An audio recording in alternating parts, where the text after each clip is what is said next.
Oui, bonjour. C'était dans les débuts d'après-midi du 1er janvier 2017. J'étais à la faculté. Bizarrement, j'avais une très mauvaise sensation suivie d'une très grande fatigue, comme si on venait de m'annoncer une mauvaise nouvelle. C'était vers 15 heures. J'étais obligé de retourner à la maison. Sur la route, j'ai eu l'idée, comme d'habitude, d'aller jeter un coup d'œil sur Facebook et je suis tombé du coup sur l'irréversible information. Aussitôt, j'ai téléphoné un ami, un frère à moi, Jano Kabouya, proche de la famille du président, et c'est par lui que j'ai eu la confirmation de la triste nouvelle du décès du président Étienne Tshisekedi. Cette perte a été un choc personnel et aussi pour des millions de Congolais, y compris les membres de notre parti, mes camarades du parti. Et la question était de comment envisager l'avenir du parti sans son leader Maximo. Mes souvenirs d'Étienne Tshisekedi sont empreints de respect et d'admiration pour son engagement indéfectible envers la démocratie et le bien-être de notre pays. Ses discours passionnés et sa détermination à défendre les valeurs démocratiques ont inspiré des générations entières, y compris moi-même. Un seul souvenir continue à résonner en moi jusqu'à présent. C'était un certain samedi 19 avril 2004 à l'université Bel Campus à Limete. J'étais un des jeunes qui était ces jours-là dans sa deuxième ceinture de sécurité.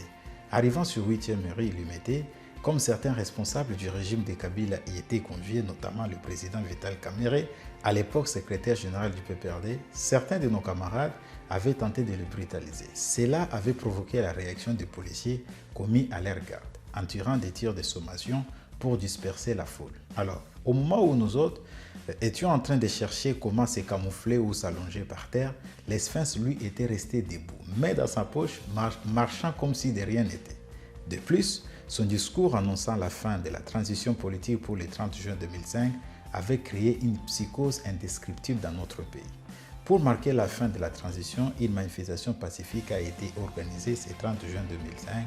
Malheureusement, la réponse du régime de Kabila a été sanglante. Je me rappelle de ces jours-là, la ville de Kinshasa était fortement militarisée. On était dans l'impossibilité d'accéder au palais du peuple, mais on avait trouvé des raccourcis pour y aller quand même en passant par Mombele, Kimbangu, puis palais du peuple. Avec l'actuel président, attention, Paul Kagame, il doit savoir qu'à la tête du Congo, il y a un véritable combattant. Il doit revoir ses calculs. Donc, on y était avec Jean-Baptiste Bomanda, prof Dido, avec d'autres amis, tout ça. Arrivant sur place, on a été accueillis par des pluies de balles réelles. J'ai vu des gens tomber. Nous autres, on a eu la vie sauve, y compris le président aussi, on a eu la vie sauve d'aller se cacher à la résidence de l'ancien président Kasavubu. Et c'est grâce à Madame Justine Kasavubu que nous avons eu la vie sauve parce qu'elle a crié qu'il s'agissait quand même de la résidence de l'ancien président et qu'il fallait un minimum de respect. Pour honorer la mémoire d'Étienne Tshisekedi, nous envisageons de perpétuer son héritage en continuant à défendre les idéaux de démocratie, de justice et de progrès pour le peuple congolais.